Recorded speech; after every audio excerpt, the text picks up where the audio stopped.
Venu sir ಅವ್ರದ್ದು audio ಇದರಲ್ಲಿ ನನ್ನ ಸೆಕೆಂಡ್ ಮೂವಿ ಇದು ರಿಲೀಸ್ ಆಗ್ತಾಯಿದೆ ಅವ್ರ ಲೇಬಲಲ್ಲಿ. ತುಂಬ ವರ್ಷಗಳು ಕಾಯ್ಬೇಕಾಯ್ತು ಸರ್ ನಿಮ್ಮ ಆಡಿಯೋಗೆ ನನ್ನ ಹಾಡುಗಳ ಬಿಡುಗಡೆಗೊಳಿಸೋಕ್ಕೆ. ಅದು ಒಂದು ಸಂಸ್ಥೆ, ಲಹರಿ ಸಂಸ್ಥೆ ಬಗ್ಗೆ ಹೇಳಬೇಕಂದ್ರೆ ದಕ್ಷಿಣ ಭಾರತದ ಅತ್ಯಂತ ದೊಡ್ಡ ಆಡಿಯೋ ಕಂಪ್ನಿ. ನನಗೆ ಇವತ್ತು ಹೆಮ್ಮೆ ವಿಷಯ ಅಂದರೆ ರೆಹಮಾನ್ ಅವ್ರ ಫಸ್ಟ್ ಸಿನಿಮಾ ರೋಜಾ ರಿಲೀಸ್ ಮಾಡಿದವ್ರೆ ಅವರು, ಜೆಂಟಲ್ಮ್ಯಾನ್ ಮಾಡಿದವ್ರೆ ಅವರು, ನಮ್ಮ ಪ್ರೇಮಲೋಕ ಮಾಡಿದವ್ರೆ ಅವರು. ಹಾಗಾಗಿ ದಿಗ್ಗಜ ಸಂಸ್ಥೆ. ಆ ಸಂಸ್ಥೆಯಲ್ಲಿ ನಮ್ಮದು ಒಂದು ಮೂವಿ ಹಾಡುಗಳು ರಿಲೀಸ್ ಆಗ್ತದೆ, ತುಂಬ ಸಂತೋಷ ವಿಷಯ. ನಂತರ ಸಿನಿಮಾಕ್ಕೆ ವಿಷಯಕ್ಕೆ ಬರ್ಬೇಕಂದ್ರೆ, ಸಿನಿಮಾ ಮಲ್ಲಿಕಾರ್ಜುನ್ ಸರ್ ನನ್ನ ಹತ್ರ ಬಂದಾಗ ಹೇಳಿದ್ರು, ಸರ್ ನಾನು ಉತ್ತರ ಕರ್ನಾಟಕದವನೇ, ನೀವು ಉತ್ತರ ಕರ್ನಾಟಕದವ್ರು ಅಂತ ಗೊತ್ತು, ಅದು ಸಲ ನಿಮ್ಮ ಹತ್ರನೇ ಚಿತ್ರ ಸಂಗೀತ ಮಾಡಿಸ್ಬೇಕು ಅಂತ ಬಂದಿದ್ದೀನಿ ಅಂದರು. ಖಂಡಿತ ಮಾಡೋಣ ಸರ್. ಟೋಟಲಿ ಫೋಕ್ ಸಾಂಗ್ಸ್ ಇದೆ, ಉತ್ತರ ಕರ್ನಾಟಕದೇ ಫೋಕ್ ಎಲ್ಲ ಇಟ್ಕೊಂಡು ಮಾಡೋಣ, ಪಕ್ಕ ಒಂದು ಫೋಕ್ ಮ್ಯೂಸಿಕ್ಕೇ ಮಾಡೋಣ ಈ ಸಿನಿಮಾದಲ್ಲಿ, ಹಿನ್ನೆಲೆ ಇರೋದೇ ಊರಲ್ಲಿ ನಡೆಯುವಂಥ ಕತೆ ಅಂತ ಹೇಳಿದ್ರು. ಖಂಡಿತ ಸರ್ ಮಾಡೋಣ, ನಾನು ಟೋಟಲಿ ಫೋಕ್ ಮೂವಿ ಮಾಡಿಲ್ಲ, ಮಾಡೋಣ ಖಂಡಿತ ಅಂತ. ಹಾಡುಗಳು ಅಲ್ಲೇ ಅದೇ ಒಂದು ಶೈಲಿ ಇಟ್ಕೊಂಡು ಮಾಡಿದ್ದು. ಅವಾಗ ಅವ್ರು ಉತ್ತರ ಕರ್ನಾಟಕ, ನಾನು ಉತ್ತರ ಕರ್ನಾಟಕ. ಬಟ್ ನಾನು ಉತ್ತರ ಕನ್ನಡ, ನಾನು ತುಂಬ ಎತ್ತರದಲ್ಲಿ ಇರೋನು ಉತ್ತರ ಕನ್ನಡ, ಯಾಕಂದರೆ ನೀವು ಎಲ್ಲರೂ ಕೆಳಗಡೆ ಇರೋರು. ಕಾರಣ ಅಂದರೆ ಬೀದರ್ನವ್ರು ನಾವು. ಅದ್ರ ಸಲುವಾಗಿ ಕರ್ನಾಟಕದ ಕಿರೀಟ ಬೀದರ್, ಅದ್ರ ಸಲುವಾಗಿ ನಾನು ಸ್ವಲ್ಪ ಆ ದೃಷ್ಟಿಯಿಂದ ಮೇಲೆ ಇರೋನು ಅಂತ ಹೇಳಿದೆ. ಇದು ಒಂದು ಜೋಕ್ ಆಫ್ ದ ಪಾರ್ಟ್. ಹಾಡ ಬಂದಾಗ 4 ಹಾಡುಗಳು ಬೇಕು ಸರ್, ಒಂದು 2 ಹಾಡುಗಳು ಬೇಕು, ಬಿಟ್ ಸಾಂಗ್ ಬೇಕಂತ ಹೇಳಿದ್ರು.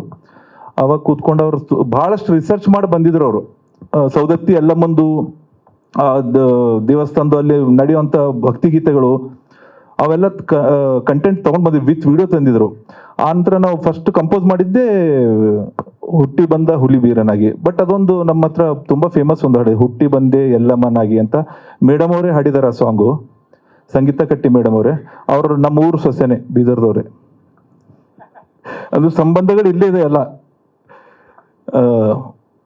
ನಾವು ಸಂಗೀತ ಕಲಿಯುವಾಗ ಅವ್ರ ಕಚೇರಿಗಳು ಕೇಳ್ತೀವಿ, ಬೀದರ್ಗೆ ಬರ್ತಾ ಇರ್ತಿದ್ರು ಅವರು. ಅವ್ರ ಬಗ್ಗೆ ಏನು ಮಾತಾಡಂಗಿಲ್ಲ. One of the great classical singer, ಭಕ್ತಿಗೀತೆ, ಭಾವಗೀತೆ. ಅವರಿಗೆ ಕಿಶೋರಿ ಅಮನ್ಕರ್ ಅಂತ ದಿಗ್ಗಜ, ಅವ್ರ ಹೆಸರು ತಗೊಳ್ಳಿಕ್ಕೆ ನಾವು ಪುಣ್ಯ ಮಾಡಿರ್ಬೇಕಂತವ್ರು ಶಿಷ್ಯರು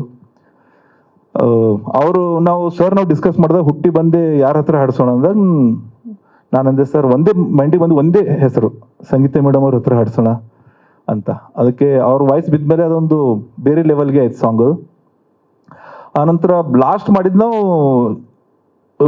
2ನೇ ಸಾಂಗ್ ಮಾಡಿದ್ವು ಅನ್ಸುತ್ತೆ, ಜಿಗಿರಿ ದೋಸ್ತ. ಸರ್ ಪಕ್ಕ ಒಂದು ಹಳ್ಳಿಯಲ್ಲಿ ನಡೆಯುವಂಥ DJ ಸಾಂಗ್ ಬೇಕಂತ ಹೇಳಿದ್ರು, DJ ಅಲ್ಲಿ ಹಾಕಿದ್ರೆ ಎಲ್ಲರೂ ಕುಣಿಬೇಕನ್ನೋಂಥ ಸಾಂಗ್. ಆವಾಗ ನಾವು ಅದೊಂದು ಟ್ಯೂನ್ ಮಾಡಿದ್ದು DJ ಥರ ಸೌಂಡ್ ಮಾಡೋಕ್ಕೆ, ಯಾಕಂದರೆ ಉತ್ತರ ಕನ್ನಡದಲ್ಲೆಲ್ಲ. ಬಟ್ ನನಗೆ ಯಾವಾಗಲೂ ಅವ್ರು ಹೇಳ್ತಿದ್ದೆ, ಸರ್ ಆ ಸಾಂಗ್ ಹಿಟ್ ಆಗುತ್ತೆ, ಬಟ್ ಡಿಸೆಂಬರಲ್ಲಿ ನವಂಬರಲ್ಲಿ ಮಾಡಿ ಈ ಟ್ರ್ಯಾಕ್ಟರ್ದವ್ರು ಹಾಕೊಂಡು ಉಜ್ಜಿಬಿಡ್ತಾರೆ ಸಾಂಗು ಅಂತ ಹೇಳ್ತಾ ಇರ್ತಿದೆ. ಬಟ್ ಅದು ಟ್ರ್ಯಾಕ್ಟರ್ಗಳು ಮಿಸ್, ಅದು ಎಲ್ಲ ಹೊರಟೋಗ್ಬಿಟ್ವು. ಆನಂತರ ಮದುವೆ ಸೀಸನ್ ಬರ್ತದೆ ಸರ್, ಅವಾಗಾದ್ರೂ ಮಾಡಿ ಅಂದೆ, ಅದು ಅವಾಗೂ ಮಾಡಿಲ್ಲ. ಅದೊಂದು ಚೂರು ಬೇಜಾರಿದೆ ನನಗೆ. ಡಿಸೆಂಬರಲ್ಲಿ ಅದನ್ನು ಮಾಡಿಬಿಟ್ರೆ 2 ನಮ್ಗೆ ಕವರ್ ಆಗ್ತಿತ್ತು, ಉತ್ತರ ಕನ್ನಡ ಲಾರಿಗಳು ಟ್ರ್ಯಾಕ್ಟರ್ಗಳಲ್ಲೂ ಕವರ್ ಆಗ್ತಿತ್ತು. ಆನಂತರ ಮದುವೆಗಳಲ್ಲೂ ಹಾಡ ಎಲ್ಲ ಕಡೆ ಪ್ಲೇ ಆಗ್ತಿತ್ತು. ಬಟ್ ಬಂದಿದ್ದೀವಿ, ಲೇಟಾಗಿ ಬಂದಿದ್ದೀವಿ. ಎಲ್ಲ ನಿಮ್ಮ ಮುಂದೆ ಇದೆ, ನೀವೆಲ್ಲರೂ ಬಂದವ್ರು ಎಲ್ಲರೂ ಪ್ರಮೋಟ್ ಮಾಡಿದ್ರೆ ದೊಡ್ಡ ಲೆವೆಲ್ಗೆ ಹೋಗುತ್ತೆ. ನಂದೆಲ್ಲ ಟೆಕ್ನಿಷಿಯನ್ಗಳಿಗೆ ಧನ್ಯವಾದ ಹೇಳ್ತೀನಿ. ನಾನು programmer, song programmer, singers, lyricist ಮತ್ತು ಮಿಕ್ಸಿಂಗ್ ಇಂಜಿನಿಯರ್ಗಳು ಎಲ್ರಿಗೂ ತುಂಬ ಸಪೋರ್ಟ್ ಮಾಡಿದೆ, ಧನ್ಯವಾದ. ಇನ್ನೊಂದೇನು ಹೇಳ್ಬೇಕಂದ್ರೆ, ಈ ಸಾಂಗ್ ನಾವು ಮಿಕ್ಸ್ ಮಾಡಿ ಆಲ್ಮೋಸ್ಟ್ 9 ತಿಂಗಳಾಯ್ತು ಸರ್. ನಾನು ನಿನ್ನೆ ರಾತ್ರಿ ಇವ್ರಿಗೆ ಕೇಳುವಾಗ ಮತ್ತೆ ನಾನು ಬೇರೆ ಹಾರ್ಡ್ ಡಿಸ್ಕಲ್ಲಿತ್ತು, ಹಾರ್ಡ್ ಡಿಸ್ಕ್ ಕನೆಕ್ಟ್ ಮಾಡೋ ಒಂದ್ಸರಿ ಕೇಳೋಣ ಸಾಂಗ್ ಅಂತ ಕೇಳಿದಾಗೆ ನನಗೆ ರಿವರ್ಬ್ ಚೂರು ಕಡಿಮೆ ಅನಿಸ್ತು ಎಲ್ಲ ಹಾಡುಗಳಲ್ಲಿ, ಓವರ್ ಹಾಡಲ್ಲಿ. ಮತ್ತೆ ನಾನು ಚೆನ್ನಾಗಿ ಇಂಜಿನಿಯರ್ ಫೋನ್ ಮಾಡಿ ರಿಕ್ವೆಸ್ಟ್ ಮಾಡ್ಕೊಂಡು ಬೇರೆ ಎಲ್ಲೋ ಸ್ಟುಡಿಯೋದಲ್ಲಿ ಇದನ್ನು ದಯವಿಟ್ಟು ನಂಗೆ ಸಾಯಂಕಾಲ ತನಕ ಮತ್ತೆ ಸ್ವಲ್ಪ ರಿವರ್ಬ್ ಜಾಸ್ತಿ ಮಾಡಿ ರೀಮಾಸ್ಟರ್ ಮಾಡಿ ಅಷ್ಟು ಸಾಂಗ್ ಕಳಿಸಿ ಅಂತ ಹೇಳ್ಬಿಟ್ಟು ರಾತ್ರಿ 8 ಗಂಟೆ ಮತ್ತೆ ರೀಮಾಸ್ಟರ್ ಮಾಡಿ ಕಳಿಸಿದ್ದು. ಅಂದರೆ ನನಗೆ ಸಮಾಧಾನ ಆಗಲಿ ಬಿಡೋದಿಲ್ಲ. ಅವ್ರಿಗೆ ರಿಕ್ವೆಸ್ಟ್ ಮಾಡ್ಕೊಂಡು ನಿನ್ನೆ 8 ತಿಂಗಳು ಮುಂಚೆ ಮಾಡಿದ ಮಿಕ್ಸಿಂಗ್ ಮಾಸ್ಟರ್ ಮತ್ತೆ ನಿನ್ನೆ ರಾತ್ರಿ ರೀಮಾಸ್ಟರ್ ಮಾಡಿ ಸರ್ ನಿನ್ನೆ ರಾತ್ರಿ 8 ಗಂಟೆ ಕೊಟ್ಟಿದ್ದೀನಿ ಸಾಂಗ್ಸ್. ಇನ್ನೊಂದು ವಿಷಯ ಹೇಳ್ಬೇಕು, ಸಿನಿಮಾ ಬ್ಯಾಕ್ಗ್ರೌಂಡ್ ಮ್ಯೂಸಿಕ್ ಬಂದು ಧರ್ಮ ವಿಶ್ವ ಅವ್ರು ಮಾಡಿದ್ದಾರೆ, ನಮ್ಮ ಸೀನಿಯರು, ತುಂಬ ಚೆನ್ನಾಗಿ ಮಾಡಿದ್ದಾರೆ. ಪಿಕ್ಚರ್ ನೋಡಿದ್ದೀನಿ ನಾನು. ಒಂದು ಅಂಜನವ್ರ ಬಗ್ಗೆ ಒಂದು ವಿಷಯ ಹೇಳ್ತೀನಿ, ನನಗೆ ಹೇಳ್ಬೇಕನ್ನಿಸ್ತು. ಫಸ್ಟ್ ಪೋಸ್ಟರ್ ಬಿಟ್ಟಿದ್ರು, ರೂರಲ್ ಸ್ಟಾರ್ ಅಂತ ಪೋಸ್ಟರ್ ಬಿಟ್ಟಿದ್ರು, ನನಗೆ ಶೇರ್ ಮಾಡಿದ್ರು. ನಾನು ಸರ್ ಇದೆಲ್ಲ ಬೇಕಾ ಅಂದೆ ನಾನು. ರೂರಲ್ ಸ್ಟಾರು ಅದೆಲ್ಲ ನಾನು ನಿಜವಾಗ್ಲೂ ನಾನು ಅಂಜನವ್ರಿಗೆ ಗುರುತೇ ಹಿಡಿಯಲ್ಲ, ಅವ್ರ ಪರಿಚಯ ಇಲ್ಲ. ಈ ರೂರಲ್ ಸ್ಟಾರ್ ಎಲ್ಲ ಸರ್ ಡ್ರಾಮಾ ಅನ್ನಿಸ್ತದೆ, ಬೇಡ ತೆಗ್ಸಿ ಅಂತ ಹೇಳ್ತೀನಿ ಕೇಳಿ.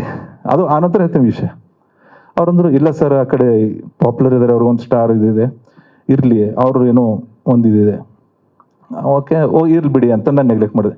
ಪಿಕ್ಚರ್ ನೋಡಿದೆ ಸರ್, ರಿಯಲಿ ಹೇಳ್ತೀನಿ, ನಾನು 56 ಸಿನಿಮಾ ಮಾಡಿದ್ದೀನಿ ಸರ್.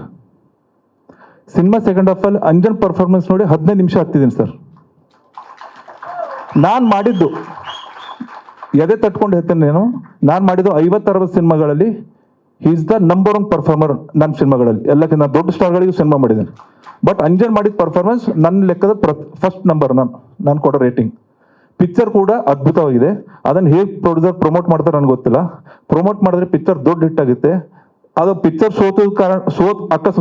ಸೋಲ್ಬಾರ್ದು, ಸೋತ್ ಅನ್ಕೊಳ್ಳಿ. ಅದ ಕಾರಣ ನೀವೇ ಸರ್. ಓಪನ್ ಆಗಿ ಹೇಳ್ತಾ ಇದ್ದೀನಿ ನಾನು.